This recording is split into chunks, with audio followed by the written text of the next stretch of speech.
One of the most powerful things that you can do for your marriage is to understand your partner's love language and to understand your own love language so that you are able to then effectively build your intimacy, your closeness, your communication, your relationship in a better way. Your love language is effectively the way in which you receive and give love. It's what needs to happen for you to feel loved and special and appreciated by your partner. Now, all of us will have our own different love languages, but by you understanding your own personal love language to begin with, you'll be able to know, okay, this is what I need for my partner, but also by understanding your partner's love language, you're able to then understand what you need to give to your partner for what they need.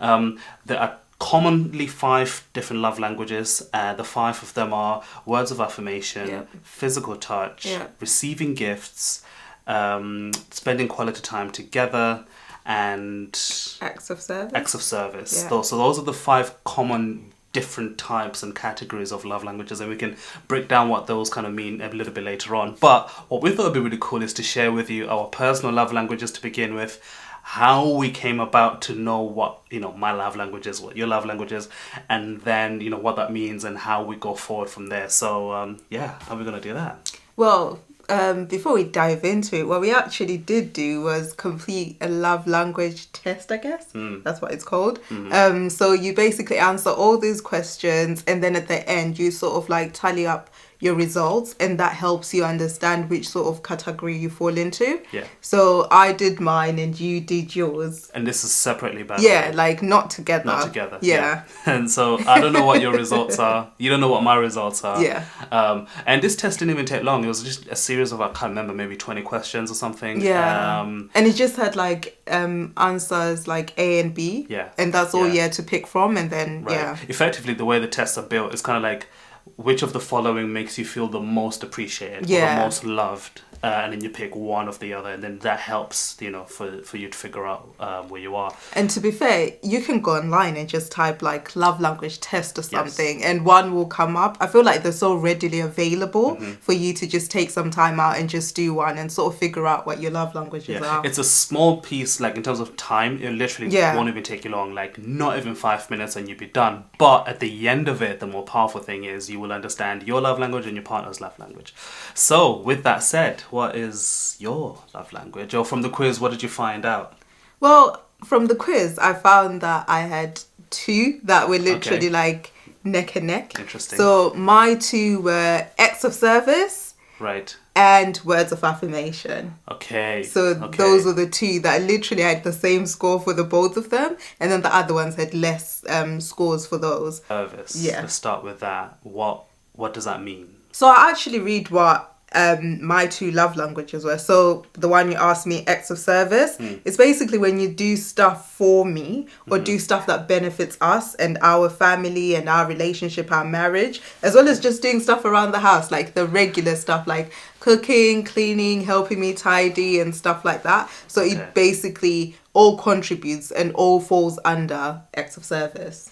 Interesting. Okay, so it's basically me doing something in servitude. Yeah. To that you'd be like, oh, thank you for doing that for me. Yeah. That's interesting. Okay. Or thank you for doing that for our family, or thank you for doing that for us, because it's benefiting the 2 of us. Okay. Yeah. Okay. So that's your first one. What was the second one? So the second one is words of affirmation. So basically praising me, telling me what I've done well, celebrating me, appreciating me, and what I do and what I bring to our family and our marriage. And this one was a very interesting one for me, if I'm being honest, because I feel like I'm a words of affirmation kind of person. I like to affirm other people.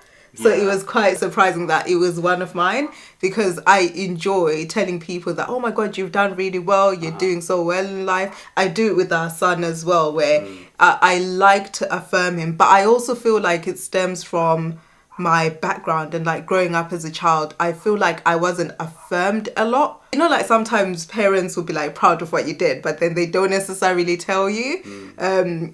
So I think it was that for me as well, where I felt like, I wasn't affirmed a lot as a child.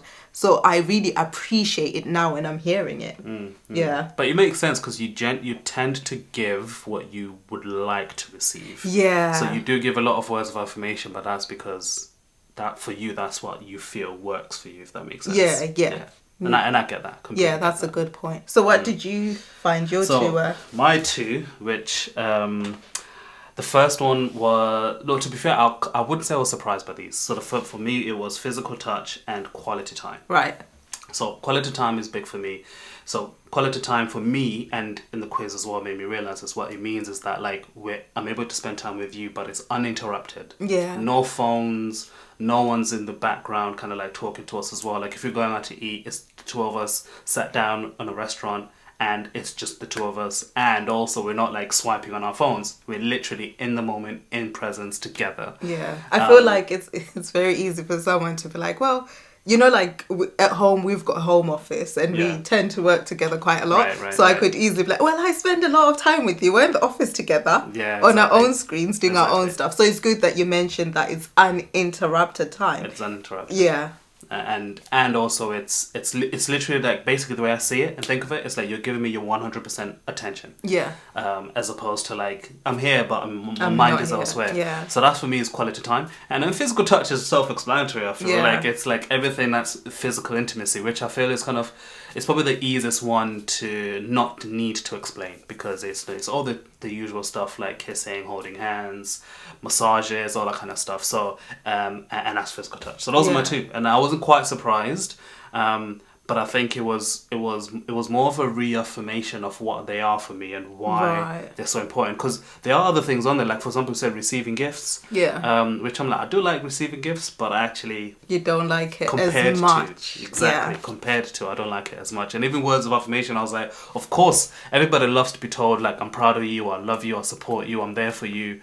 But then I was like, that compared to like quality time or physical affection, that'd be my top pick, I'd say. And I feel like sometimes in a marriage these will change. They would. They will change, because I feel like some of mine have changed over time. Or to be quite specific, I think receiving gifts used to be one of my top.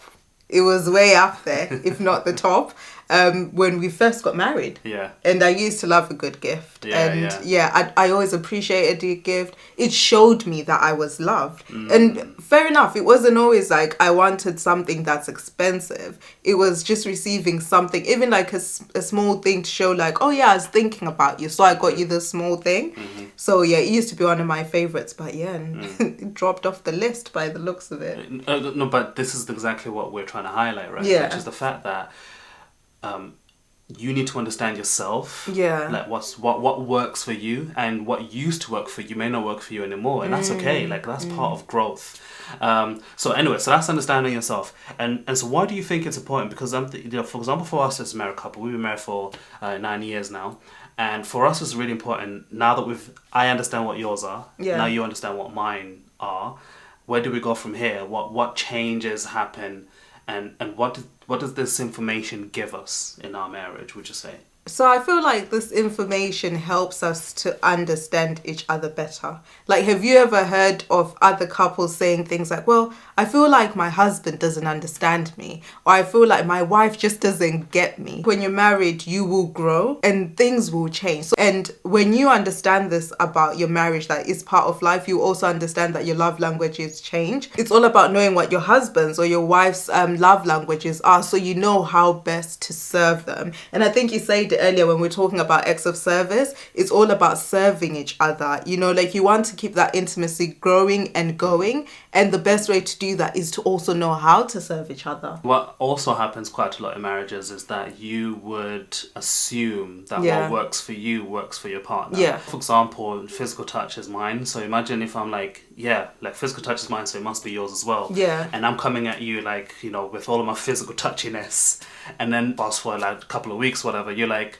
I feel like you don't love me. I feel like you don't value me. I feel like you're not putting me first. Yeah. I'm just like, what do you mean? Like, yeah, because then to me it's like, well, been spending a lot of energy like coming at you with all my physical touches, but for you that doesn't work. So for you, the connection of I'm holding your hand doesn't quite connect. It doesn't equate to your serving me the way I want to be served. Yeah. Basically, So that's the typical thing that happens in marriages. And the reality is, like, this whole conversation, you do need to put your guard down a little bit to say, okay, this is what works for me, but also understand what works for my wife or my husband, and then be willing to change your ways if you've been doing something that's not Yeah. quite, you know, what works for them.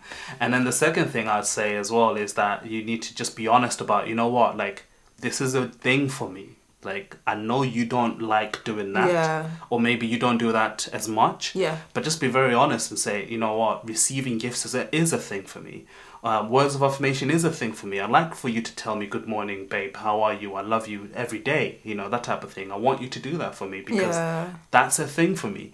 And having that clarity is really key.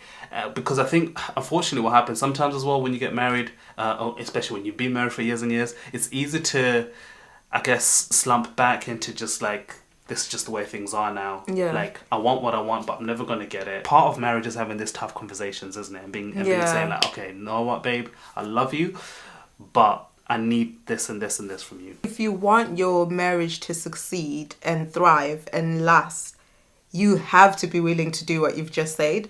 Because if you just think, oh, I'll just get on with it, it's just life, or get complacent, then inside you're burning, or you're starting to resent your husband, or you're starting to resent your wife because you're like, but why don't they just get me? Do you know what? Assumption isn't revelation, guys. Like, if you don't speak up, don't expect your partner to just know how you feel, or to just know what you think, or to just know how best to serve you. Yes, there's certain things that they can see and learn from and be like, oh, okay, I think this thing works for Tando, I think this thing works for Lindy. But if you don't speak up and tell them, you can't also sit back and resent them for not doing things for you. You need to speak up. You need to open up and tell them these things.